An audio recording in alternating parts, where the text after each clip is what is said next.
যে ভারতবর্ষের শ্রেষ্ঠ মহিলা বলে না, শ্রেষ্ঠ নেতা, তার নাম হলো মমতা ব্যানার্জি। মমতা ব্যানার্জি ছাড়া কেউ নেই। আমি দায়িত্ব নিয়ে বলছি, মমতাদিকে সরিয়ে দিল ইন্ডিয়া, ইন্ডিয়া সরিয়ে দিল মোদিকে। যদি ইন্ডিয়া থাকতো তাহলে কিন্তু ওরা জিততে পারত। এত বুদ্ধি, এত চিন্তা মহিলার।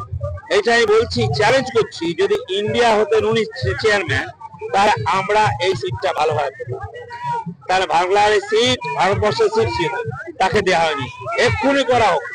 আমি বলছি, একজন এমপিও বলি, ওনার এক্ষুনি করা হোক। মমতাদি থাকলে ভরাডুবির কাজ ছিল না, সেইভাবে চলত। আমি আবার বলছি তোকে, মমতাদিকে নিক, ইন্ডিয়ার চেয়ারম্যান করুক, আবার কিন্তু ফিরে আসবে দুর্দান্ত পাবে। এইটা আমি চ্যালেঞ্জ করছি। কে কি বলছে আমি জানি না। আমি ওনার সাথে থাকি, ওনার ব্যাপারে দেখি। আমি দিল্লিতে ম্যাক্সিমাম পার্লামেন্ট করি, কিচ্ছু লাভ নেই।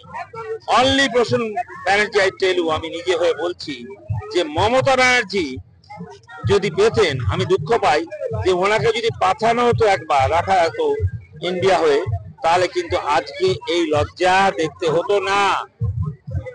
আজ এই লজ্জা দেখতে হতো না।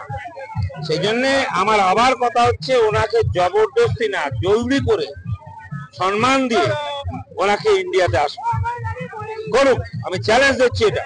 যদি উনি আসেন, এখানে বসে বলছি, 10 মিনিট না, 10 দিন 20 দিনের মধ্যে একটা শূন্য